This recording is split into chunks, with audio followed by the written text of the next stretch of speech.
This professor was teaching oral language to a schoolgirl. He stuck out his tongue while In-jong kept his mouth closed.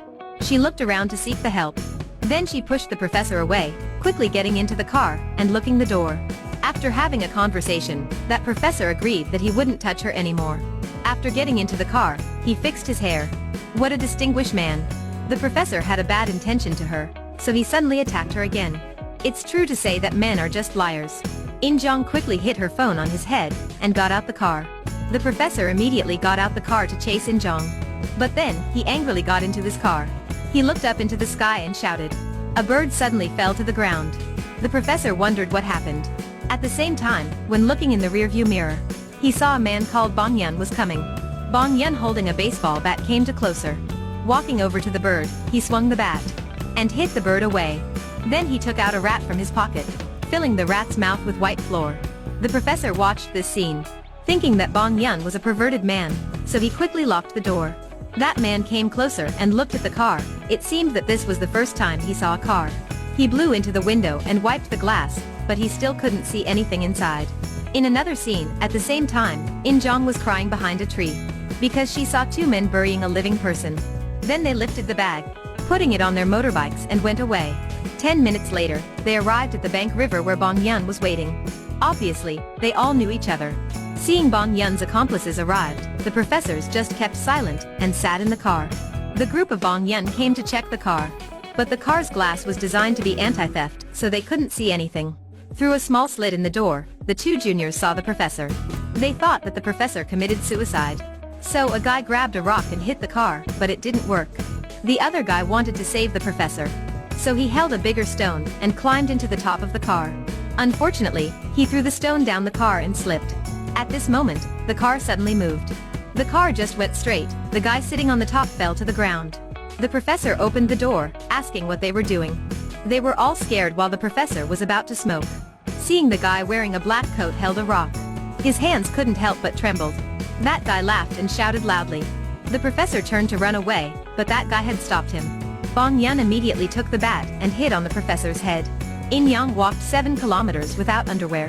Looking at the road with no end, she stopped and took a rest. Suddenly, she heard the scooters loud. So she hastily stopped a man in that scooter. But that man pretended not to hear anything, continuing riding straight. When In-jong yelled at him to stop him. Through a rearview mirror, he saw a beautiful girl calling him. After hearing In-jong's story, he agreed to give her a ride. Although the road was a bit bumpy, in order to get home, In-jong had to endure it. At the same time, the professor woke up when Bong Yun was making a fire. A few minutes later, the man on the scooter and In-jong arrived. Two thugs quickly bowed their heads when seeing that man. In-jong saw the professor. They looked at each other, but she didn't admit knowing the professor. It turned out that Oh-gun, the man drove the scooter, brought meat to 3 thugs. Oh-gun told In-jong to wait a while. After eating they would leave. In-jong only could agree with him. Oh-gun used to be a commando. He told In-jong to wait for him in the car. Then he took off his shirt. The professor was scared when seeing many scars on Oh-gun's body. As soon as getting on the car, In-jong started looking for her underwear, but she couldn't find it. She didn't know that her underwear was in the professor's pocket. Oh-gun answered his phone, and also looked at the student card of In-jong. Immediately, Oh-gun shouted that he hated someone cheated on him. He wanted both the professor and In-jong to hear that. Because In-jong's student card was found in the professor's car. But they didn't understand what Oh-gun said. The group of Oh-gun surrounded a stone and started having a meal. Suddenly, In-jong was scared when seeing the bag containing the living person.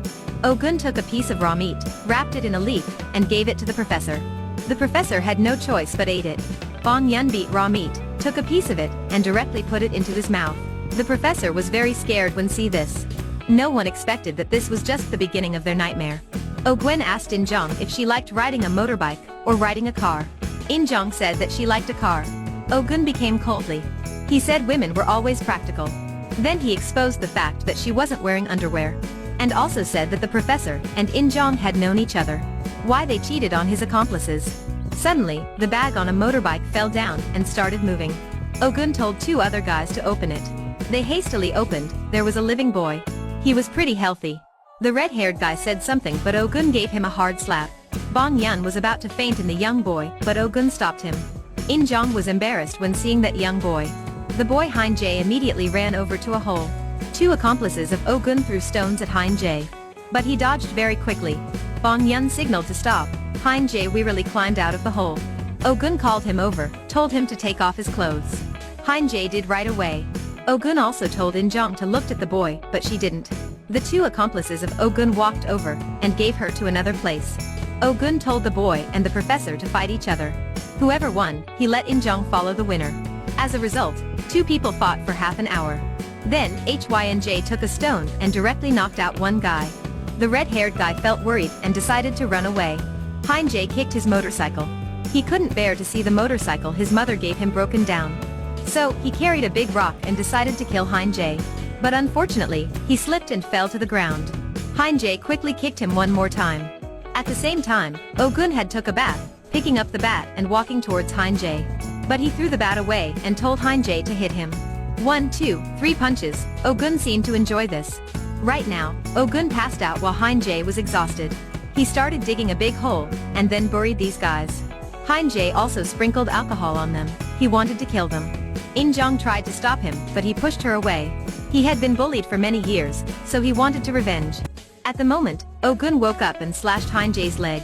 He tried to shook his body. Two other guys also woke up, copying Oh-gun's activity. Finally, they got out of the sand pit. At the same time, in another scene, the professor found a police officer. At the same time, in another scene, the professor found a police officer. The policeman looked at him and then he told him to get into the motorcycle. The professor hugged the policeman tightly. But the policeman turned around and removed his hand away. When they arrived at the river bank, that whole group gone away. The policeman said that the professor had tricked him.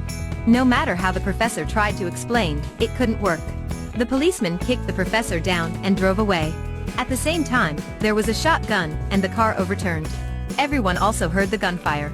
At this moment, In-jong was holding the gun at Oh-gun's head. But Oh-gun wasn't scared. The policeman quickly ran to stop her. But In-jong still fired. The policeman beat Oh-gun and subdued everyone. The policeman looked at Hein Jae, his younger brother, and then looked at the gun. Realizing it was the gun he lost a few days ago, the professor ran over and kicked those guys. The policeman looked at Oh-gun. It turned out they knew each other. Previously, Oh-gun was bullied when he was a soldier. So, he took his anger out on Hein Jae. Oh-gun was put in handcuffs and also was beaten. The policeman decided that nothing happened. He threatened all of them not to say anything. The red-haired guy was so scared that he cried. The policeman took Hein Jae away. And the red-haired guy drove his accomplices away. In-jong and the professor was staying there. In the last scene, on the riverbank, why the policeman died.